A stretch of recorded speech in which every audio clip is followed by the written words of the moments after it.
जय हिंद। Welcome to Vijaypath education. आज की इस क्लास में नेशनल और इंटरनेशनल ऑर्गेनाइजेशंस को हम फिर से स्टडी करेंगे। और पिछली क्लास में हमने यूएनओ के 6 पार्ट्स के बारे में जाना था। आज हम उनको थोड़ा डिटेल में समझेंगे।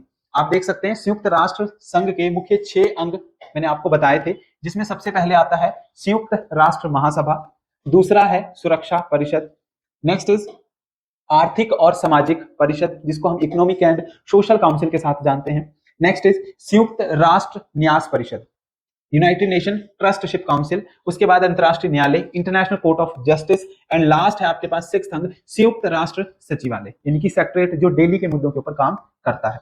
तो सबसे पहले हम जानेंगे संयुक्त राष्ट्र महासभा के बारे में। साथ साथ में आप इनको नोट करके जाइए। ये जो जनरल असेंबली है ये यूएनओ का सबसे महत्वपूर्ण अंग माना जाता है। यूएनओ का जो सबसे महत्वपूर्ण अंग है, सबसे पहला अंग है, वो किसको जाना जाता है? यूनाइटेड नेशन जनरल असेंबली को हम जानते हैं। नेक्स्ट इज महासभा में यूएनओ के सभी सदस्यों को सिर्फ एक वोट का अधिकार होता है, यानी कि जितने भी सदस्य वहां पे जुड़े हैं यूएनओ में उनको एक वोट का अधिकार दिया जाता है और ये सभी देशों पर बराबर होता है। यानी कि वहां पे ऐसा नहीं है कि इंडिया को जो है वो ज्यादा पावर होगी, चाइना को इंडिया से ज्यादा होगी या कम होगी। वहां पे इक्वली डिस्ट्रीब्यूशन जो है वो की गई है कि सभी को बराबर अधिकार जो है वो दिया गया है। नेक्स्ट बात करें, महासभा जो है वो देश की संसद के जैसे होता है। तो आपको क्वेश्चन पूछा जा सकता है कि यूनाइटेड नेशन के किस अंग को देश की संसद कहा जाता है? तो देश की संसद जो है वो किसको बोलते हैं? यूनाइटेड नेशन जनरल असेंबली, यानी कि संयुक्त राष्ट्र महासभा। ये आपको पता होना चाहिए। यहाँ पे जैसे संसद क्या काम करती है? विवादों पर चर्चा करती है। तो यहाँ पे भी यूनाइटेड नेशन जो महासभा है, जो मुद्दे हैं उनके ऊपर जो है वो फोकस यहाँ पे किया जाता है। जो विवाद हैं उनको जो है वो प्रॉपर वे में सुलझाया जाता है। यानी कि अगर कोई भी एक देश का दूसरे देश के साथ जब तकरार होती है तो जो पहली फाइल जाएगी वो किसके पास जाएगी? यूनाइटेड नेशन जनरल असेंबली के पास जाएगी। नेक्स्ट है, महासभा में सामान्य विषयों पर फैसले बहुमत और कुछ खास विषयों पर फैसले 2/3 बहुमत से जाने जाते हैं। यानी कि यहाँ पे वोटिंग की जाती है। अगर कोई फैसला सुनाना है या तो वो बहुमत के हिसाब से सुनाया जाएगा, मेजोरिटी के हिसाब से। जैसे अगर हम लोकसभा की बात करें तो वहां पे जो बीजेपी है इंडिया में वो ज्यादा मेजोरिटी में है। तो जो भी फैसला अगर बीजेपी लेती है तो बीजेपी के ज्यादा सांसद होने की वजह से वो जो पार्लियामेंट में कोई भी अगर बिल पास कर ले तो इजीली वो पास हो जाएगा, ठीक है। लेकिन अगर वहां पे 50-50 का चांस है तो फिर वहां पे 2/3 बहुमत जो है वो होना जरूरी है, यानी कि 3 वोटों में से 2 वोट जो है वो यस की तरफ होने चाहिए। आगे है, महासभा के अध्यक्ष को प्रत्येक वर्ष महासभा द्वारा 1 वर्ष के कार्यकाल के लिए चुना जाता है। तो आप ध्यान रखेंगे कि संयुक्त राष्ट्र महासभा के जो अध्यक्ष होते हैं उनकी नियुक्ति कितने साल तक होती है? तो मात्र 1 साल तक। 1 साल तक जो है वो नियुक्त किए जाते हैं। लोकसभा मेंबर है 5 साल के लिए, प्रधानमंत्री है 5 साल के लिए, राष्ट्रपति है 5 साल के लिए। लेकिन अगर राज्यपाल आपका अगर राज्यसभा का सदस्य है तो उसे 6 साल के लिए नियुक्त किया जाता है। वैसे ही महासभा के जो अध्यक्ष हैं उनको सिर्फ 1 साल के लिए चुना जाता है। महासभा के पहले अध्यक्ष की बात करें तो बेल्जियम के रहने वाले थे पॉल देहरी। पॉल देहरी जो है ये बेल्जियम के रहने वाले थे और महासभा के पहले अध्यक्ष के रूप में चुने गए थे। तो आपको बताना चाहिए यूएनओ के पहले अध्यक्ष कौन थे? यूनाइटेड नेशन जनरल असेंबली के पहले अध्यक्ष कौन थे? तो उनका नाम है पॉल देहरी। महासभा 1952 में जो 8वां अधिवेशन हुआ था उसकी अध्यक्षता किसने की थी? भारत ने की थी। यानी कि भारत ने भी अपनी वहां पे मेंबरशिप जो है वो शो की। मैंने आपको बता दिया 1945 में 30 अक्टूबर 1945 में भारत जो है वो यूएनओ का हिस्सेदार बन चुका था। यूएनओ का हिस्सेदार वो बन गया, लेकिन उसको अध्यक्ष के रूप में नहीं चुना गया। लेकिन 1952 में जो यूएनओ का 8वां सेशन था वहां पे भारत के विजय लक्ष्मी जो पंडित हैं, ठीक है, उन्होंने भारत यूएनओ की क्या की है? अध्यक्षता की है। यानी कि एज अ चेयरमैन के रूप में विजय लक्ष्मी पंडित को चुना गया था यूएनओ के 8वें अधिवेशन में, जो कि 1952 में हुआ था। तो ये चीज जो है वो आपको पता होनी चाहिए, जो कि इसका फर्स्ट पार्ट यहाँ पे मैं आपके लिए ये आपको बता रहा हूं। नेक्स्ट बात करेंगे सेकंड की, जो है सुरक्षा परिषद, सिक्योरिटी काउंसिल। फर्स्ट हमारे पास जनरल असेंबली था, सेकंड आता है सिक्योरिटी काउंसिल। यहाँ पे आपको बताया गया सिक्योरिटी काउंसिल जो है यूएनओ का सबसे महत्वपूर्ण अंग है। आप शॉर्टकट में इसके नोट्स जो है वो आप बना सकते हैं पॉइंट पॉइंट में लिख के। सुरक्षा परिषद में टोटल कितने सदस्य होते हैं? यूएनओ की बात करें उसमें मैंने आपको बताया 193 सदस्य होते हैं। जो सबसे नई कंट्री है वो दक्षिण सूडान है, 2002 में जुड़ी थी। 1945 में भारत उसमें ऐड हुआ। सुरक्षा परिषद में टोटल सदस्य कितने होते हैं? 15 होते हैं, ठीक है। लेकिन ये जो 15 सदस्य हैं ये होते हैं 2 टाइप के। कितने भागों में बंटे हैं? 2 भागों में बंटे हैं। 2 भागों में कैसे बंटे हैं? कुछ जो होंगे वो होंगे परमानेंट, कुछ हैं स्थायी और कुछ हैं अस्थायी। यानी कि जो 15 मेंबर हैं, जो 15 बोर्ड हैं उनके पास, उसमें 5 सदस्य जो हैं वो होंगे परमानेंट और 10 सदस्य जो हैं वो है टेम्परेरी। तो इनको 2 हिस्सों में बांटा गया। अब स्थायी सदस्य कौन कौन से हैं? जैसे अमेरिका, फ्रांस, ब्रिटेन, चीन और रूस। ये जो है वो परमानेंट है, इनको हम नहीं हटा सकते। यूएनओ के द्वारा ये 5 सदस्य जो हैं वो पहले से ही फिक्स है। टेम्परेरी की बात करें तो टेम्परेरी में 10 सदस्य हैं जिनकी नियुक्ति जो है वो सिर्फ 2 साल तक होती है। यानी कि वो जो पावर है, टेम्परेरी पावर है, वो उनको सिर्फ और सिर्फ 2 साल तक दी जाती है। जैसे हम कोई मैच देख रहे हैं, ठीक है, हॉटस्टार का हमने जो है एक पैक खरीदा है, एक मंथली पैक होता है, एक हमारा परमानेंट है। अगर आप जैसे 99 का अगर वो पैक खरीदते हैं 1 महीने के लिए, तो आप किस में जाएंगे? टेम्परेरी में जाएंगे, वो कुछ टाइम के लिए आपको मिला है। लेकिन अगर आप यहाँ पे 2000 3000 जो उसका परमानेंट है, तो वो लाइफ टाइम तक आपको मिलेगा, यानी कि वो आपका चला जाएगा परमानेंट। तो इनके पास ये परमानेंट पावर यूएनओ ने दी है। ये जो भी हमारी कंट्रियां हैं, जो स्थायी सदस्य हैं, उनके पास एक विशेष पावर होती है जिसे हम वीटो पावर कहते हैं। एक सुपर पावर के रूप में आप इसको बोल सकते हैं। तो वीटो पावर जो है वो सिर्फ और सिर्फ 5 कंट्रियों के पास है, जिनके जैसे कि अमेरिका, फ्रांस, ब्रिटेन, चीन और रशिया, इनके पास वीटो पावर है।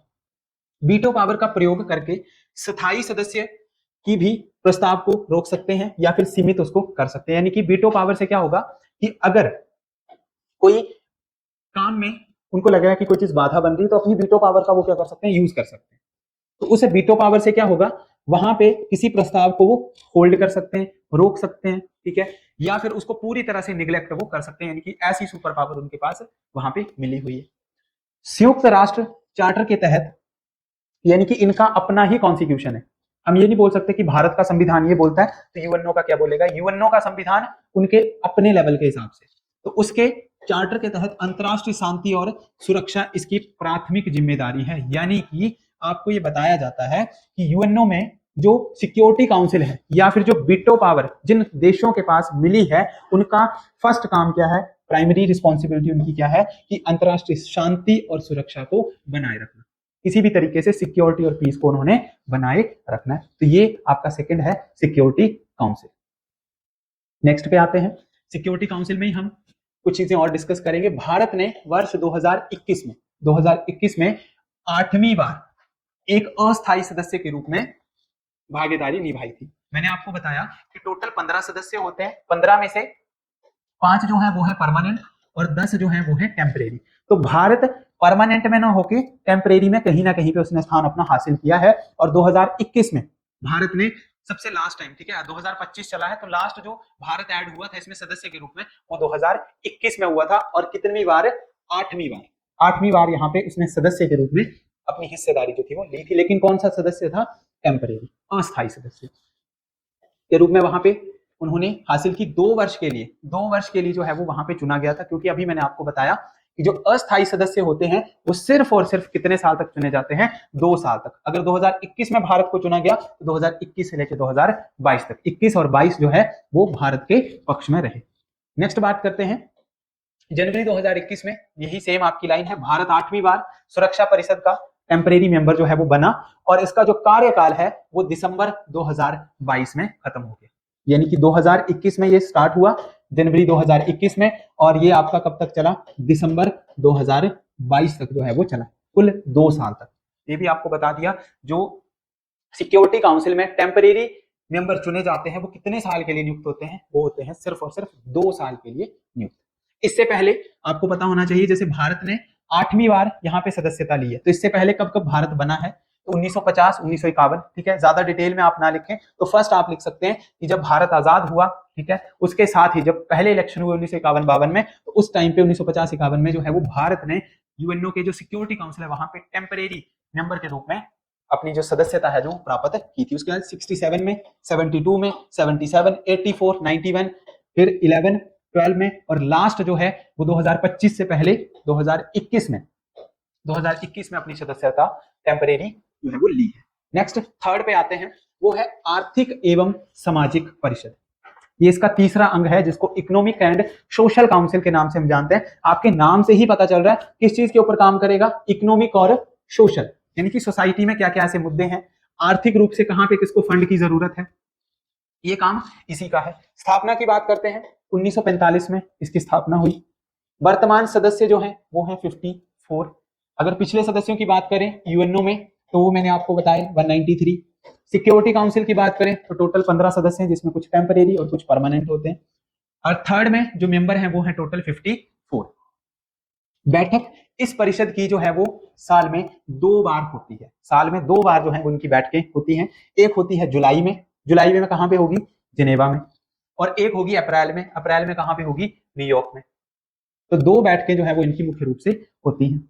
इनके कार्य की बात करें, कार्य क्या है, नाम से ही पता चल रहा है, आर्थिक और सामाजिक, यानी कि आर्थिक, सामाजिक, शैक्षणिक और जो सांस्कृतिक विकास के स्तर पर जो भी कार्य किया जाता है वो सारा का सारा इसी ऑर्गन के थ्रू होता है। चाहे आप वर्ल्ड बैंक की बात करें, चाहे आप हेल्थ ऑर्गेनाइजेशन की बात करें, आप यूनेस्को की बात करें, ये सारा का सारा काम इसके अंदर है, आर्थिक और सामाजिक परिषद के ही अंडर है। ये विकास पर बहस और अभिनव सोच के लिए संयुक्त राष्ट्र का केंद्रीय मंच है। यानी कि अगर आपको अपनी कंट्री को आगे लेके जाना, उसको डेवलप करना है, तो उसके लिए आप यहाँ पे बहस कर सकते हैं। ठीक है, कहीं से कोई मुद्दा आप उठा के लेके आ सकते हैं। जैसे भारत ने अभी कुछ टाइम पहले जो है वो राफेल खरीदे हैं, ठीक है, लड़ाकू विमान खरीदे हैं, तो यहाँ पे वो मुद्दा जो है वो सबसे पहले जाता है कि हम अपनी कंट्री को क्या करना चाहते हैं, डेवलप करना चाहते हैं। तो क्या वो दूसरी कंट्री यहाँ पे भारत का साथ देगी या नहीं देगी। तो ये मुख्य रूप से यहाँ पे काम किए जाते हैं। यहाँ पे सांस्कृतिक, आर्थिक, सामाजिक, शैक्षणिक विकास के लिए मुख्य रूप से अपनी भूमिका ये निभाता है। चाहे हम यूनेस्को की बात करें, हम वर्ल्ड बैंक की बात करें, डब्ल्यूएचओ की बात करें, सारे के सारे जो ऑर्गेनाइजेशन है वो इसी ऑर्गन के अंदर आते हैं। नेक्स्ट 4th पॉइंट है अंतरराष्ट्रीय न्यायालय, इंटरनेशनल कोर्ट ऑफ जस्टिस। काफी इंपॉर्टेंट है। यहाँ पे इंटरनेशनल कोर्ट ऑफ जस्टिस जो है वो 2 देशों के बीच में, अगर कोई 2 देश हैं उनके बीच में अगर कोई विवाद है तो उसका जो केस है वो कहां पे जाता है, इंटरनेशनल कोर्ट ऑफ जस्टिस में जाता है। तो ध्यान रखेंगे, हेड ऑफिस कहां पे इसका, हेग में। हेग कहां पे है, नीदरलैंड में। अंतरराष्ट्रीय न्यायालय में टोटल 15 न्यायाधीश होते हैं, यानी कि टोटल जो जज होंगे वहां पे वो कितने होंगे, 15, जिन्हें 9 साल के लिए नियुक्त किया जाता है। तो ध्यान रखेंगे, जो नियुक्ति है इंटरनेशनल कोर्ट ऑफ जस्टिस में, जो वहां पे 15 जज हैं उनकी नियुक्ति 9 साल के लिए की जाती है, 9 साल तक की जाती है। हर 3 साल के बाद 5 न्यायाधीशों को जो है वो चुना जाता है, यानी कि हर 3 साल के बाद जो 5 नए न्यायाधीश हैं वहां पे ऐड किए जाएंगे और बाकी को रिटायरमेंट दे दी जाएगी। ये भी इंपॉर्टेंट है। सभी फैसले बहुमत से लिए जाते हैं, यानी कि ऐसा नहीं है कि वहां पे जो मेंबर हैं वो अगर कोई अमेरिका का है, कोई इंग्लैंड का है, कोई नीदरलैंड का है तो उनकी मेजोरिटी होगी, नहीं, वहां पे सभी चीजों को प्रॉपर वे में देखा जाएगा, समझा जाएगा और बहुमत से जहां पे ज्यादा मेजोरिटी जाएगी उसी फैसले को जो है वहां पे अप्रोच किया जाएगा। ये चीज आपको ध्यान रखनी है, मोस्ट इंपॉर्टेंट है। यूएनओ का हिस्सा, हेड ऑफिस है इसका हेग नीदरलैंड में, और जो नियुक्ति है जज की वो की जाती है 9 साल के लिए। नेक्स्ट बात करते हैं 5th पॉइंट, वो है ट्रस्टशिप काउंसिल, यानी कि न्यास परिषद। नाम से ही पता चल रहा है, नाम से पता चल रहा है ट्रस्ट, यानी कि ट्रस्ट देना, किसी को समझना। ठीक है, न्यास परिषद उन क्षेत्रों की देखरेख करने के लिए बनाया गया है जो दूसरे विश्व युद्ध के सामान्य शासन में शुरू नहीं हो सका था। यानी कि जब लीग ऑफ नेशन की स्थापना की गई, मैं आपको बता चुका हूं कि लीग ऑफ नेशन जो है वो द्वितीय विश्व युद्ध जब हुआ तो कहीं ना कहीं पे फेलियर की तरफ गया, वो क्योंकि सारे के सारे काम जो है वो रुक गए, उसी को डेवलप करके यूएनओ बनाया गया। तो यहाँ पे जो दूसरे विश्व युद्ध के टाइम में जो काम रह गए थे वो सारे के सारे काम किसके अंदर दिए गए, न्यास परिषद के अंदर दिए गए।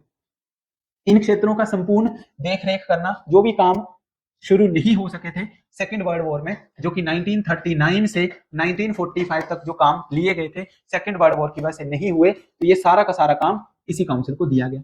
शुरुआत में इसमें सिर्फ 11 देशों को रखा गया था, शुरुआत में 11 देशों को इसमें रखा गया था ताकि ये यहाँ पे देखरेख जो है वो कर सके। 1996 में पलामू द्वीप के आजाद होने पर इसका काम जो है वो खत्म हो गया, यानी कि ट्रस्टशिप काउंसिल का जो है वो काम, जो उसको काम दिया गया था, जो टारगेट उसको मिला था कि 1939 से लेके 1945 तक के जितने भी पेंडिंग काम बचे हैं वो सारे के सारे आपको करने हैं। तो जब 1996 में पलामू द्वीप आजाद हुआ तो इसके साथ जो उनके टारगेट थे वो सारे पूरे हो गए, लेकिन काम खत्म हुआ, परंतु इस काउंसिल को पूरी तरह से खत्म नहीं किया गया, यानी कि ये ऑर्गेनाइजेशन आज भी काम कर रही है, ये आपको पता होना चाहिए। नेक्स्ट लास्ट है इसका ऑर्गन संयुक्त राष्ट्र सचिवालय। संयुक्त राष्ट्र सचिवालय यानी कि यूनाइटेड नेशन सेक्रेटरीट। अब जैसे हम सेक्रेटरीट जाते हैं, सेक्रेटरीट का मतलब एक तरीके से तहसील, जो डेली हमारे कामकाज होते हैं हम उनको करते हैं। तो वैसे ही जो सचिवालय है वो डेली के जो दिन प्रतिदिन के कार्य हैं उनको करने का काम जो है वो किसका है, संयुक्त राष्ट्र सचिवालय का। जो भी छोटा मोटा काम है एक कंट्री से दूसरी कंट्री, अगर कोई फाइल ले जानी है या जो देख रेख का काम है वो इसी के अंडर आता है। सचिवालय में संयुक्त राष्ट्र के महासचिव और हजारों जो कर्मचारी है वो इसमें शामिल होते हैं, यानी कि मल्टीपल वर्कर होते हैं। जैसे आप ये मान के चलो कि एक तरीके की आप तहसील के बारे में जो है वो पढ़ रहे हैं, वहां पे एक एसडीएम होगा, एक तहसीलदार होगा, बाकी वर्कर होंगे, तो उसी तरीके से यहाँ पे काम करते हैं। और दिन प्रतिदिन के जो कार्य हैं, दिन प्रतिदिन के जो डेली रूटीन के आपके काम, कोई फॉर्म बनाना है, कोई सर्टिफिकेट बनाना है, तो काम यहाँ पे किए जाते हैं। संयुक्त राष्ट्र महासभा ने जो गुटेरस थे उनको 1 जनवरी 2022 से लेके 31 दिसंबर 2026 तक के लिए दूसरे कार्यकाल हेतु 9वें संयुक्त राष्ट्र महासचिव के रूप में नियुक्त किया है। यानी कि वर्तमान में संयुक्त राष्ट्र के महासचिव कौन है, तो वो आपको पता होना चाहिए, एंटोनियो गुटेरस। ये 2026 तक जो है वो इनका कार्यकाल चला रहेगा, मोस्ट इंपॉर्टेंट है। और सचिवालय का जो मुख्य काम है वो यही है कि विश्व के लिए जो है वो शांति के अभियान जो है वो चलाते रहना, ताकि एक कंट्री जो है वो दूसरी कंट्री के साथ किसी भी मामले में नहीं उलझे, या फिर अगर उलझी हुई है तो उसको सुलझाने का काम, उसको सुलझाने की फाइल को बनाने का काम जो है वो किसका है, संयुक्त राष्ट्र सचिवालय का है। तो ये हमारे आज की क्लास के क्वेश्चन थे। जल्दी ही इसके नेक्स्ट पार्ट के साथ हम फिर से जुड़ेंगे, तब तक के लिए आप अपने नोट्स बनाइए और जल्दी नेक्स्ट क्लास के साथ हम आपसे मिलते हैं। Thank you.